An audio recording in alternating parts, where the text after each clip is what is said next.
Hey everyone, Redzin here. In this video, we'll dive deep into Merkle trees, a fundamental data structure that ensures transaction integrity on the Bitcoin blockchain. We'll implement a practical TypeScript solution for working with Merkle trees and validate our code by testing it against real Bitcoin block data. The complete source code is available in the description. Merkle trees are a hash-based data structure used to efficiently summarize and verify large sets of data. In Bitcoin, each block's transactions are organized into a Merkle tree where individual transaction hashes are repeatedly paired and hashed until a single Merkle root remains, ensuring that any alternation to a transaction invalidates the entire tree. This allows Bitcoin nodes to verify transactions without storing the entire blockchain, improving security and performance. Let's put this knowledge into practice by examining a real Bitcoin block. We'll fetch its transaction data, compute the Merkle root from scratch, and verify it matches the blockchain's record. To demonstrate the power of Merkle proofs, we'll also randomly select a transaction and verify its inclusion in the block. To fetch the block data and transaction hashes, we'll use the Blockstream API. We'll make HTTP requests using a helper function that handles the API calls and response parsing. The block data contain the Merkle root we want to verify, while the transaction hashes will be used to reconstruct the Merkle tree. The getMerkleRoot function calculates the Merkle root of a tree by recursively combining pairs of nodes.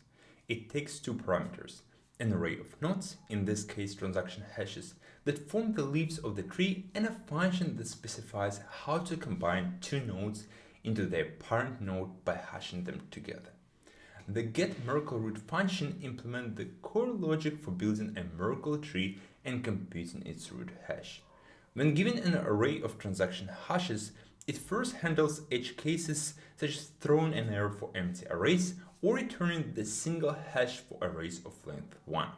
For arrays with multiple elements, it ensures an even number of nodes by duplicating the last element if necessary, pairs up the nodes, hashes each pair using provided function, and recursively processes the resulting level until only one hash remains. This approach creates a balanced binary tree structure where each non-leaf node is the hash of its two children. The toBitcoin node function implements Bitcoin's specific method for computing parent nodes in Merkle tree. It takes a pair of transaction hashes and combining them according to Bitcoin's protocol by reversing each hash, concatenating them, then applying SHA-256 twice, and finally reversing the result back. This matches Bitcoin internal hashing convention, ensuring our computed Merkle root will match the blockchain's value. With the Merkle root computed and validated, the next step is to verify that a single transaction truly belongs in this Merkle tree.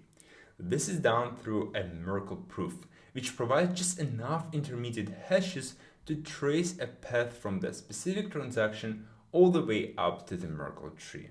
Using this proof, any node can confirm the transaction's presence in the block without having to download all other transactions. This concept is central to Bitcoin's simplified payment verification, enabling lightweight clients to effectively verify individual transactions by relying on Merkle proofs. The getMerkleProof function generates a Merkle proof for a specific transaction by collecting the necessary sibling hashes along the path from the leaf to the root. It works recursively, similar to getMerkleRoot, but focuses on tracking one specific path through the tree. At each level, it identifies whether our target node is the leaf or right child, then adds its sibling to the proof. This process continues up the tree with each recursive call working with the parent hash until we reach the root. The resultant proof contains the minimum set of hashes needed to reconstruct the path to the root, typically a small number of elements relative to the total transactions in the block. The verifyMerkleProof function is where the magic of Merkle proofs comes together.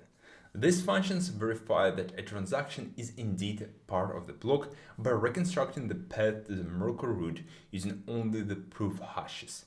It starts with our target transaction hash, the leaf, and its position in the original transaction leaf, the index, For each hash in the proof array, it determines if our current hash should be the left or right child based on its index.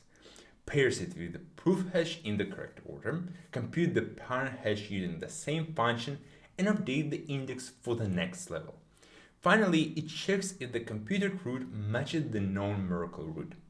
This process effectively climbed the Merkle tree from our transaction to the root using only a small number of hashes instead of the full set of transactions. By implementing and testing these Merkle tree functions against real Bitcoin block data, we've demonstrated how this elegant data structure enables efficient verification of blockchain transactions.